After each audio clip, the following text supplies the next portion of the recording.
بسم اللہ الرحمن الرحیم۔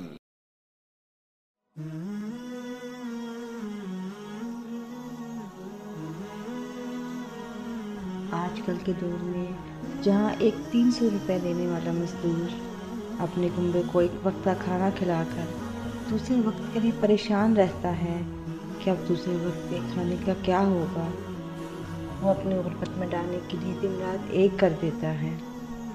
میں آج آپ کو ایک ایسا عمل بتانے جا رہی ہوں جس کو کرنے سے آپ کا فکر و فاقہ سے دور ہو جائیں گے۔ اللہ تعالیٰ آپ کے رزق میں ایسی برکت فرما دے گا کہ آپ کی سوچ وہاں تک نہیں جا سکتی۔ ایک مسلمان ہونے کے ناطے ہمیں کلام الہی پر ایمان رکھتے ہیں کہ اس کے پڑھنے کی بہت برکت ہے، لیکن کچھ آیات خاص قبولیت کا درجہ رکھتی ہیں جس کے بارے میں ہمیں اللہ کے حبیب رسول کریم صلی اللہ علیہ وآلہ وسلم نے بتایا۔ اللہ تعالیٰ نے اپنے نبی کو بتایا کہ اپنی امت کو بتاؤ کہ ان آیات کا ورد کثرت سے کیا کریں اور اللہ اپنا خاص فضل فرمائے گا۔ رسول کریم صلی اللہ علیہ وآلہ وسلم اپنے جس صحابی کو بھی کسی بات پر غمگین پاتے تو ساتھ ہی اللہ تعالیٰ نے آپ کو اس کا دور کرنے کا طریقہ بھی بتا دیتے۔ آپ اپنے اللہ سے حکم پا کر صحابہ رضوان اللہ کو ہدایت کرتے جسے وہ دل سے بجا لاتے اور اس سے برکت پاتے۔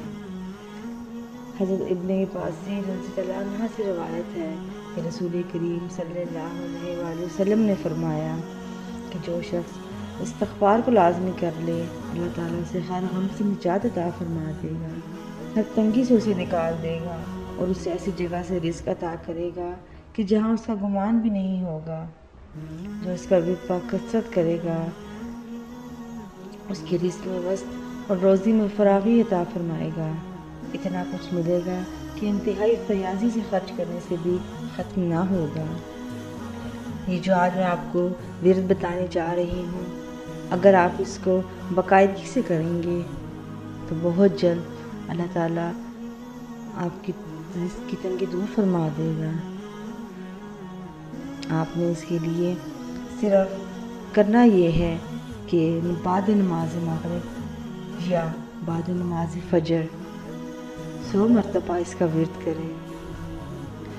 اس کے اول و آخر 11 مرتبہ درود شریف پڑھ لیں۔ اس کے بعد سبحان اللہ و بحمدہ، سبحان اللہ العظیم و بحمدہ استغفر اللہ۔ اگر آپ بعد نماز فجر پڑھیں تو بہت ہی برکت والا ہوگا۔ اس کا ورد 100 مرتبہ کریں اول و آخر درود پاک کے ساتھ اور اپنے لیے دعا کریں، اللہ تعالیٰ آپ کے رزق میں بے انتہا برکت دے گا۔ ایک صحابی خدمت اقدس میں حاضر ہوئے اور عرض کیا کہ دنیا نے مجھ سے پیٹھ پھیر لی ہے، یعنی رزق میں برکت نہیں، بہت تنگ دست ہوں۔ فرمایا کیا وہ تسبیح تمہیں یاد نہیں جو تسبیح ہے ملائکہ کی اور جس کی برکت سے روزی دی جاتی ہے؟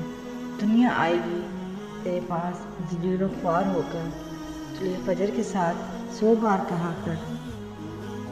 7 دن ہی گزرے تھے کہ خدمت اقدس میں حاضر ہوا اور عرض کی کہ حضور میرے پاس رزق اس کثرت سے آ رہا ہے کہ حیران ہوں کہ کہاں اٹھاؤں اور کہاں رکھوں۔